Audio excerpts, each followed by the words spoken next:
안녕하세요. 맥키네 지혜투자클럽입니다. 국가대표 바이오텍 제넥신 고점 대비 반토막인데요. 주가 데스밸리는 벗어날 수 있을까요? 이 부분 살펴보도록 하겠습니다. 먼저 키움증권 기준으로 회사 이름부터 살펴보도록 하겠습니다. 제넥신이 작년 1년 전에 당기순이익과 현재 주가를 비교하는 트레일링 PR 같은 경우는 80.60. 자, 1년 뒤에 예상되는 당기순이익과 현재 주가를 비교하는 포워드 CBM PR 같은 경우는 없습니다. 근데 이제 반기 기준으로는 실적이 그렇게 나쁘진 않았어요. 배당 수익률은 지금 없고요. 외국인 보유 비중은 6.5% 있습니다. 주주 현황은 한독이 이제 공동 개발을 하고 있어서 지분율이 한 15.12 정도를 가지고 있고요. 자, 성영철 대표 최근에는 이제 대표를 전문 경영인을 뒀죠. 이분이 외에 7.85% 3월 기준입니다. 자, 올해 3월 기준으로 운용사별 보유 현황 같은 경우는 삼성자산과 미래에셋 자산이 10만 주 이상 물량들을 가지고 있습니다. 99년도에 설립이 되었고요. 2009년도 이제 코스닥에 상장되었고, 여기에는 이제 플랫폼 기술이 항체 융합 단백질제죠. 하이브리드 이제 FC 플랫폼이라고 하죠. 그 다음에 유전자 치료 백신, DNA 백신 관련되는 부분 원천 기술을 가지고 이 플랫폼으로 파이프라인을 하고 있다. 이렇게 보셔야 되겠죠. 최근에는 이제 코로나 관련되는 백신, 치료제까지 관심을 가지고 있는 회사입니다. 좀 더 숫자상으로 살펴보겠습니다. 포괄손익계산서에서 올해 1분기 기준으로 키움증권에는 이제 나와 있는데요. 전년 동기에서 한 3배 정도 올라가서 매출액이 이만큼 있다는 말은 이 회사 같은 경우는 뭐 기술 수출이라든지 이런 걸 통해서 매출도 있고요. 올해도 지금 흑자 전환 회사는 지금 기대하고 있다고 합니다. 영업이익과 당기순이익 같은 경우에도 올해 1분기에 지금 흑자 전환이 되어 있는 상태입니다. 2분기도 뭐 나쁘지 않았고요. 그 다음에 이제 재무상태표에서 보시게 되면 몇 년 전에 뭐 이 유증 관련되는 부분에 자금 어떤 확충을 한 상태이기 때문에 유동금융자산이 이제 4년 전에 이렇게 있다가 이게 좀 줄었고요. 현금전 자산은 500억대에서 한 350억대 이제 이런 부분들이 뭐냐면 장기 금융자산으로 800억대에서 한 3천억 정도 그리고 지분 투자들을 좀 적극적으로 하다 보니까 여기에 한 2천억 정도 있다. 그래서 장기 금융자산, 단기 금융자산 합하면 상당히 뭐 자산화된 부분들이 많이 있고 이익잉여 같은 경우는 결손금이 누적으로 한 1200억대 정도 있다. 이렇게 보시면 될 것 같고요. 자, 현금 흐름표에서 보시게 되면 1분기에 현금도 들어왔고 투자활동 관련되는 부분은 최근에 많이 하다가 이게 좀 줄었고 재무활동 관련되는 부분은 4년 전에 많은 어떤 재무적인 어떤 조달을 했습니다. 그러다 보니까 유동비율, 부채비율, 이자 보수형 비율도 1분기에 좀 나왔고요. ROE 같은 경우에도 작년부터는 지금 플러스 전환되어 있으니까 바이오텍 치고는 이제 실적이 좀 어느 정도 나오는 어떤 회사다. 이런 부분. 그리고 관계 기업의 어떤 투자를 통해서 확장을 하는 어떤 모습이다. 이렇게 봐야 될 것 같습니다. 그리고 이제 최대 주주 쪽에서 보시게 되면 한독이 이제 최대 주주죠. 15.14 정도 가지고 있고, 한독 관련되는 부분이고, 이제 5% 이상 주중에는, 성영철, 이분이 이제 5.92 정도, 예. 3월 달까지 보면 이제, 최근에 이제 전문 경영인이 좀 들어와 있는 상태입니다. 본래 이제, 다시 대표이사를 하시다가 전문경영에 맡겼다가 다시 이제 본인이 하시다가 다시 또 개발 쪽으로 갔다 이렇게 보시면 되겠고요. 그리고 타법인 출자 현황이 상당 폭이 많거든요. 이게 올해 6월 기준인데 이민후민 관련되는 부분은 한 20% 정도 있고요. 그 다음에 코스원 쪽으로도 좀 투자가 일정 부분 돼 있죠. 그 다음에 이제 중국 쪽에 이제 아이맥 관련되는 부분, 여기도 조금, 물량들이 있습니다. 그래서 여기 좀 매각을 하면서, 현금화 관련되는 부분들도 있고요. 그 다음에 이제 제넨바이오 쪽에, 단순 투자 형태에 있어서 제넥신이 움직일 때 이 종목도 이제 동반으로 움직이는 게 뭐 이런 구조이기 때문에 그렇습니다. IR 자료를 참조해서 좀 더 살펴보겠습니다. 자, 제넥신은 이분은 이제 연세대 생화학과 나왔죠. 알테오젠의 박순재 대표하고 마찬가지로 연세대 생화학과 하면 그 당시에는 생화학과 연세대밖에 없었다고 하는데 그 이후에 미국 쪽에 가서 공부하시다가 국내 이제 과거에 이제 포스텍은 이제 포항공대라고 보시면 되겠죠. 예, 포항공대 쪽에 이제 포스텍 아니면 서울대 쪽 요쪽에 이제 바이오 벤처들이 많은데 여기서 학내 벤처로 이제 교수를 하시면서 창업을 했다라고 봐야 되겠죠. 그래서 2009년도에 이제 코스닥에 들어왔고 핵심 기술이 하이브리드 FC 항체 융합 기술, DNA 백신 기술을 가지고 있으면서 면역 항암제라든지 희귀질환 DNA 백신 쪽에 뭐 진행을 하고 있다. 1세대 바이오텍입니다. 그래서 역사가 좀 오래되어 있다. 나름 이렇게 보셔야 될 것 같고요. 지금 이제 파이프라인 쪽에서 보면 플랫폼이 한 이제 두 가지 기준으로 세 가지 형태까지도 뭐 확장해서 볼 수 있는데요. DNA 백신으로 이제 GX19N 쪽이 있고요. 그 다음에 이제 하이브리드 FC 기반으로 뭐 호중구 감소증, 요쪽에 이제 GX, G3, 그 다음에 성장 호르몬, 요것도 이제 하이브리드 FC 쪽 기전인데요. GX-H9, 그 다음에 GX-E4, 이런 것들이 이제 하이브리드 FC 기전이고, 그 다음에 이제, 그 DNA 백신 쪽에서는 이제 GX1882 자궁경부암 쪽으로 진행되는 거 있고요. 그다음 본래 이제 GX17 관련되는 부분이 이제 하이루킨이라고 해가지고 인터루킨 이제 7을 기준으로 하는데 요걸 이제 약물 재창출 형태로 이제 코로나19 치료제 쪽으로도 지금 인도네시아 관련되는 부분에서 진행하는 부분들 있고요. 그다음에 이제 백신 쪽에서 이 부분도 이제 진행하는 거. 그래서 코로나 관련된 치료제와 백신이 같이 진행되는 게 이제 제넥신이 좀 특징이다 봐야 되겠죠. 그래서 본래 이제 예사가 각광받았던 게 하이브리드 FC 플랫폼으로 진행하는 파이프라인에서 지속형 성장 호르몬 결핍증 치료제.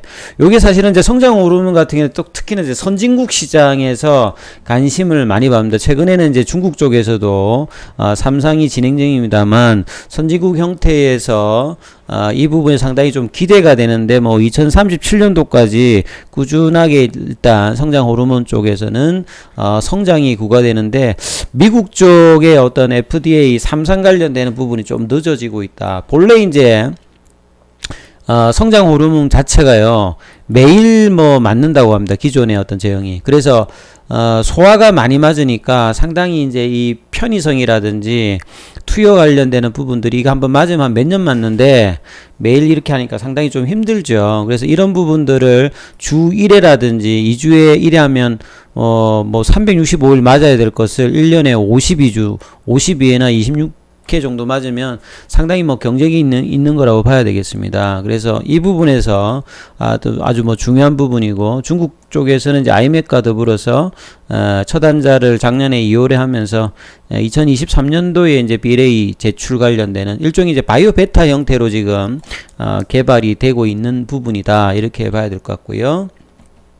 그래서 2012년도부터 한독가 이제 했고 미국 쪽에서는 2016년도에 희귀의약품 지정받았고 올해 이제 유럽 쪽에서 EMA에서 이제 희귀의약품 지정을 받았습니다. 그래서 이 다국적 그 미국하고 유럽 쪽에서 실험 준비가 된다면 여기 R&D 가치들도 훨씬 더 주가 상승에 영향이 줄 수 있는 어떤 부분을 보셔야 될 것 같고요. 그 다음에 두 번째 이제 플랫폼에서 기존에 좀 중요했던 게 DNA 백신이죠.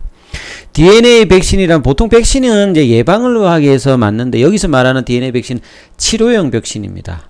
그러니까 면역 항암의 순환 구조에서 이제 우리 체내의 면역 기전에서 이제 항원 관련되는 부분들을 많이 좀 뿌려주게 되면 그 면역의 어떤 부분들이 활발해진다는 어떤 기전들이 있는데 그걸 이용해서 이용하는 어떤 부분에 보시는데요. DNA 백신은 그 플라스미드라고 하는 이제 벡터 개념을 써서 이 면역 유전자 치료제로 그 좀 활성화를 원활하기 위해서 전기 청공기를 이용해 가지고 순간으로 이렇게 자극을 주면 세포막이 순간 놀래가지고 이렇게 안으로 들어갈 수 있답니다. 이걸 통해서 DNA 백신을 전달하면 부작용도 좀 적고 이렇게 치료를 할 수 있다고 하는데, 그래서 기존에 이제 자궁경부암 쪽 관련되는 부분들도 있고요. 요걸 이제 키투라다치 면역관문 억제제하고 변형투여해서 효과를 극대화하는 어떤 형태들도 지금 있다. 그래서 국내에서는 이제 국내 1호의 바이오 챌린저로 지금 지정되어서 자궁경부암 치료제로서 올해 말까지 임상 이상 환자 모집을 완료해서 조건부 성인까지 간다고 합니다. 그래서 이 자궁경부암뿐만 아니라 두경부암 쪽에서 같이 조금 하고 있다, 이렇게 좀 이해를 하시면 될 것 같고요. 그래서 GX188 이 같은 경우에는 키투르다와 이제 병용 투여를 했을 때, 단독으로 했을 때, 키투르다 단독 했을 때 ORR 객관적인 반응률이 12.2밖에 안 나왔다. 그래서 이 면역관문 억제제 같은 경우는 반응률을 올리는 게 상당히 중요한데, 병용을 해보니까요, 이 객관적 반응률은 ORR, 객관적 반응률이라고 하는 거는 CR 완전 간에, 부분적인 간에 PR, 그 다음에 안정적인 병변, 뭐 CD, 요걸 합한 부분이라고 보시면 될 것 같아요. 그래서 자, 이런 부분들이 한 33.3이 나왔으니까 기존보다는 한 3배 정도의 흐름이 나왔다. 그리고 기타 이제 무진행 생존기간 PFS라든지 전체 생존기간 OS, 요거는 이제 약물을 투여하고 난 다음에 사망 시까지 어떤 기간인데, 여기 16.7개월 정도 나왔다고 하면 상당히 뭐 개선되었다라고 봐야 되겠죠. 그래서 병용임에도 불구하고 부작용도 거의 단일용법의 수준 정도로, 그리고 안전성과 내약성이 있는 상태에서 결과들이 상당히 좀 좋았기 때문에 GX188은 병용 쪽으로도 이제 R&D 가치가 좀 뛰어난 어떤 흐름들 보였고요. 60명 등록인데 지금 6월 말까지 57명이니까 이런 부분들에 대한 어떤 R&D 어떤 점진적인 상승 가치 기대할 수 있습니다. 그리고 이제 GX17 같은 경우에는 미국의 이제 그 네오 이문텍 자회사죠. 여기 이제 라이센스 아웃을 줘서 이제 지분을 가지고 있는데, 지속형 인터루킨입니다. 그러니까 사이토카인의 일종인데, 사이토카인은 뭐 단백질의 일환입니다. 그러니까 면역 세포끼리 신호 전달을 하기 위해서 이제 발산하는 부분인데, 뭐 인터루킨도 있고 인터페론도 있고, 그 TGF 베타 이런 것들이 다 이제 사이토카인 일종인데, 인터루킨도 종류가 뭐 인터루킨 2도 있고 3도 있고 뭐 많은데요. 인터루킨 7을 기반으로 했는데, 기존에 이제 인터루킨 7 자체가 굉장히 이제 미소량이 나오고 이게 불안전하기 때문에 반감기가 굉장히 빨라서 약으로 쓸 수 없었는데, 이 동사가 가지고 있는 플랫폼 기술이죠. 이 하이브리드 FC, 항체의 어떤 부분 형태인 IgD하고 IG4를 FC 퓨전을 이제 결합을 시킵니다. 그러다가 이제 이 말단에다가 N-터미널 엔지니어링을 해서 여기다 이제 붙여주는 거죠. 힌지에다가 이렇게 붙여줘가지고 본래 반감기가 낮았던 부분들을 하이브리드 FC 이 플랫폼에다가 붙여주면 반감기를 늘려서 자체적으로 이제 항암 효과를 가질 수도 있고 병용으로도 쓸 수 있는 어떤 부분인데, 요걸 지금 이제 감염성 질환인 그 코로나 쪽으로도 지금 임상을 진행하고 있다 봐야 되겠죠. 그래서 Versatile Combination Potential in Cancer Immunotherapy, 면역 항암제 관련되는 부분에서 GX17을요, 뭐 병용 그 면역 관문 억제자하고도 할 수 있고, 기존에 이제 뭐 세포 치료제라든지 항암 백신이라든지, 그 다음에 감염성 질환 관련되는 부분이 있으니까 이게 코로나 쪽으로 되고요. 기존의 하악이라든지 방사선 치료 쪽에도 뭐 이런 부분이 다 걸칠 수 있다. 그래서 약물 재창출 형태로 기존의 1, 2상에서 안전성 효능이 인정되어 있는 임상의 어떤 조건을 갖고 있기 때문에 코로나 쪽으로 일상을 생략하고 바로 이제 2상으로 진행하고 있는데, 인도네시아하고 진행하고 있습니다. 인도네시아는 나중에 보면 뭐 백신을 좀 일정 부분 주는 뭐 조건으로, 왜냐면 환자를 좀 모집하기가 쉽지 않으니까, 그래서 뭐 백신이나 저기 치료제 관련되는 부분 뭐 그런 어떤 뭐 내용들이 좀 있긴 있습니다. 그래서 인도네시아에서 50세 이상 고령대 경증 210명 대상으로 작년부터 시작됐는데, 아직 이 부분이 3분의 1 정도 진행이 되었는데, 나머지 부분은 중증 환자 대상으로 임상을 진행하는데, 이런 부분들도 빨리 좀 진행되면 주가 측면에서 좀 좋겠죠. 그리고 이제 이 GX17 관련되는 부분들이 기존에 이제 항암 쪽에서 이제 병용 쪽의 파트너로 상당히 각광을 받습니다. 사실은 이제 제넥신이 2018년도에 한참 좀 각광을 받았을 때가 그 옵티보랑 병용했던 이제 넥사 테라피틱스의 약물이 있었는데 그게 임상이 효과가 좋아서 마치 예전에 저기 임리직이 암제니 임리직이 떠면서 그 신라젠이 한참 주가가 올라갔을 때 상황하고 비슷한 거죠. 근데 이제 넥타가 이 부분에서 이제 결과가 안 좋아서 주가가 거의 90%가 빠져버렸거든요. 이런 적도 있었고, 그래서 이제 기대는 거기는 이제 인터루킨 2였고 여기는 인터루킨 7이니까 좀 다릅니다. 플랫폼도 다르고. 근데 이 부분을 감염성 질환에도 지금 미국 쪽에서도 내우 입문하고 뭐 진행하는 부분이 있고, 그 다음에 뭐 인도네시아 쪽에서 뭐 진행하는 부분이 있는 것 같습니다. 그래서 이 부분도 좀 기대를 할 수 있는 모양이다 봐야 되겠죠. 그리고 백신 쪽에서 지금 핫한 거는 이제 백신인 것 같은데 사실은 가장 빠르게 스타트를 했다가 요 보시게 되면 N이 붙었죠. 본래 이제 GX19였는데 그래서 삼상을 하기 위해서는 사실 뭐 이 앞에 내용들을 보시게 되면 본래는 이제 이 GX19가 있었는데 요걸 이제 N으로 바꿨죠. 예, 작년 12월 달에. 그러면서 주가도 조금 이제 잘 나가다가 이때 이후로 좀 스피드가 줄면서 주가가 좀 떨어졌는데요. 그래서 삼상을 하기 위해서는 1500 정도 들기 때문에 제넥신뿐만 아니라 뭐 포스텍이라든지 SL 뭐 백신이라든지 국제 백신 뭐 연구소라든지 젠앤 바이오라든지 카이스트 이런 거하고 지금 컨소시엄으로 형태로 좀 진행을 하고 있습니다. 그리고 이제 7월 달에 인도네시아 쪽에서는 1, 2상 정도 했으니까 지금 SK 바이오사이언스 다음으로 진행 속도는 있다라고 봐야 되겠죠. 그래서 인도네시아에 5,000명, 다른 국가에서 5,000명, 총 1만 명에서 내년도 상반기에 임상산상 도출이 목표인데 긴급 사용 승인 자체를 올해 하는 게 또 목표예요. 그래서 GX19N의 차별성은 뭐냐면 보통 이제 스파이크 단백질 이걸 자체로 타켓을 하는데 변이 관련되는 부분에서 좀 더 효율적으로 하기 위해서 뉴클레오 캡시드 여기를 하나를 더 추가해서 항원을 사용합니다. 그래서 이걸 하기 때문에 좀 더 강대하고 강하게 T셀 이뮤니티 형태로 이 백신을 만들기 위해서 했다. 그래서 뭐 기존의 안전성 관련되는 부분 확보돼 있고, 그 다음에 이제 유통 관련되는 부분에서 상온에서 3개월 이상 안전해서 보관 유송하니까 이런 부분도 상당히 이제 차별성이 있는 거죠. 그래서 결과가 좋다고 하면 뭐 엔데믹 상황까지 지금 고려해서 이 치료제나 백신 관련되는 부분 진행하고 있기 때문에 상당히 뭐 기대될 수 있는 부분 여전하다. 그래서 향후에 제넥신의 글로벌 기술 이전이나 제품화 계획을 보시게 되면 올해 내년에 이 코로나 백신 관련되는 부분, 그 다음에 이 키트루다 관련되는 부분에 GX17 관련되는 부분에서 항암 뭐 이게 병용 관련되는 부분들도 좀 기대하는 게 있고요. 그 다음에 이제 뭐 키트루다 관련되는 부분에서 뭐 자궁병변뿐만 아니라 기존의 면역관문 억제제와 병용하는 부분. 그 다음에 이제 하이브리드 FC 통해서 이 뭐 그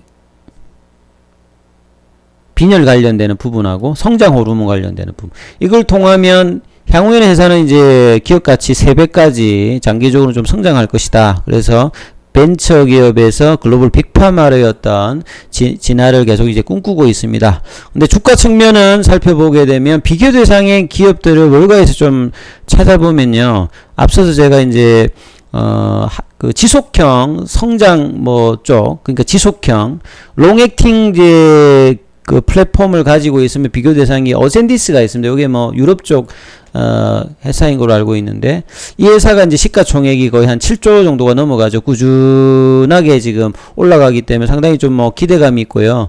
자, 2018년도에 앞서서 말씀드렸습니다만 기대감으로 주가가 이만큼 올라갔다가 임상 결과에서 없어서 넥타 세라푸틱스가 거의 빠져가 다시 원상태로 왔죠. 그럼에도 이제 시가총액은 한 3조 정도 된다고 봐야 되겠죠. 이런 어떤 비교 대상의 피어 회사들이 있는데요.